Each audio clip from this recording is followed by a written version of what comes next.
राज्यघटनेचे तत्वज्ञान सांगणारी राजकीय कुंडली असे घटनेच्या सरनाम्याचे वर्णन कन्हैयालाल मुंशी यांनी केले आहे. घटना कलम 31 हे मूलभूत हक्कांच्या यादीतून वगळण्यात आलेल्या मालमत्तेच्या हक्काशी संबंधित होते. घटना समितीचे पहिले अधिवेशन दिल्ली येथे 9 डिसेंबर 1946 रोजी सच्चिदानंद सिन्हा यांच्या अध्यक्षतेखाली भरले होते. 11 डिसेंबर 1946 रोजी डॉक्टर राजेंद्र प्रसाद यांची घटना समितीचे स्थायी अध्यक्ष म्हणून निवड झाली.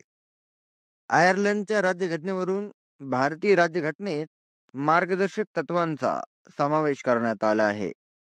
संयुक्त राष्ट्र संघाच्या मानवी अधिकारपत्र व घोषणापत्राची छाप या मार्गदर्शक तत्वांवर पडली आहे. मार्गदर्शक तत्वे न्यायालयाच्या कक्षेबाहेर आहेत. त्यांचे पालन केले नाही तरी त्याविरुद्ध दाद मागता येत नाही. राज्यकर्त्यांसाठी मार्गदर्शक तत्वे ही आचरण संहिता मानली गेली आहे. मार्गदर्शक तत्वे म्हणजे घटनेच्या सरनाम्याचे विस्तृत रूप होय.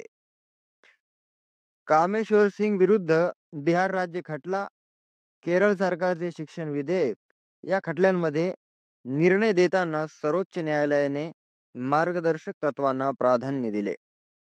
आर्थिक आणि सामाजिक प्रजातंत्राच्या प्रस्थापनेसाठी आखलेला कार्यक्रम म्हणजे मार्गदर्शक तत्वे होय.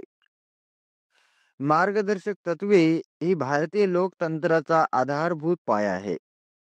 मार्गदर्शक तत्वांचे महत्त्व लक्षात घेता त्यांना राज्याचे मूलभूत सिद्धांत म्हणजे फंडामेंटल प्रिन्सिपल्स ऑफ स्टेट असे म्हणणे संयुक्तिक ठरते.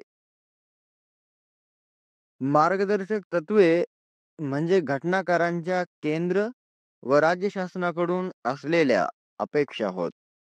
मार्गदर्शक तत्वांनी न्याय विभागाला शासन विभागापासून वेगळे केले आहे. राष्ट्रपती हा संसदेचे अविभाज्य अंग आहे, मात्र तो संसदेच्या कोणत्याही सभागृहाचा सदस्य नसतो.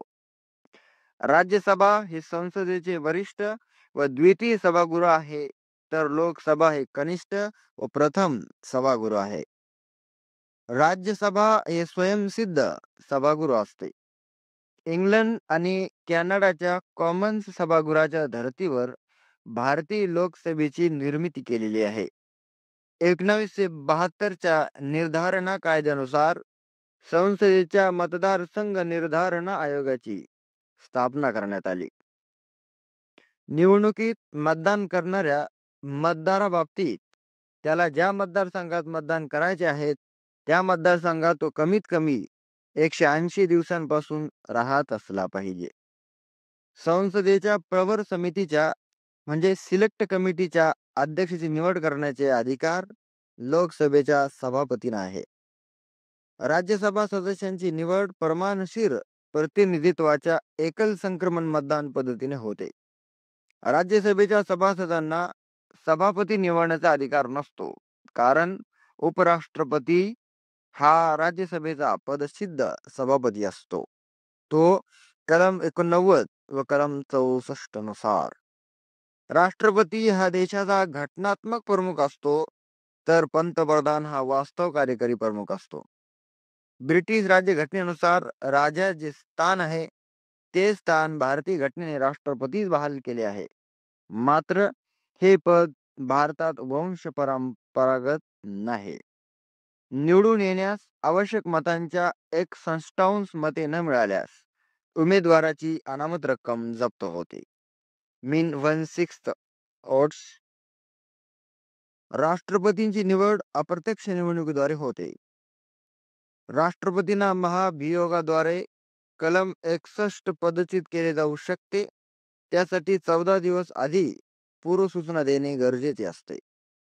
1962च्या चीन आक्रमणावेळी भारतात सर्वप्रथम कलम 352 नुसार राष्ट्रीय आणीबाणी घोषित करण्यात आली होती.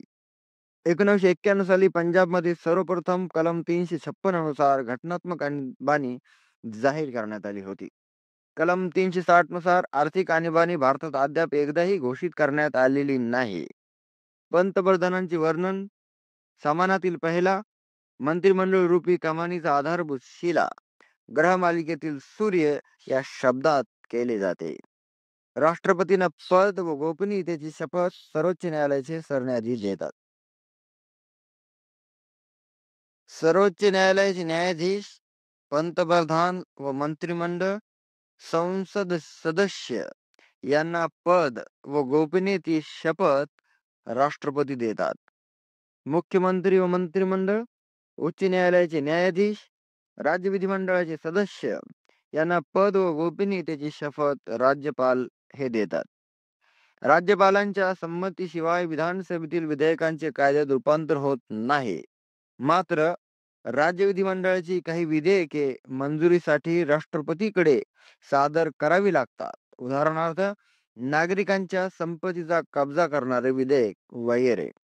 1962 मध्ये भारतातील प्रत्येक मतदारसंघ हा एक सदस्यीय मतदारसंघ म्हणजे सिंगल मेंबर कॉन्स्टिट्युएन्सी करण्यात आला आहे. भारतात एक प्रमुख पक्ष व इतर अनेक पक्ष पद्धती म्हणजे मल्टी पार्टी सिस्टीम अस्तित्वात आहे.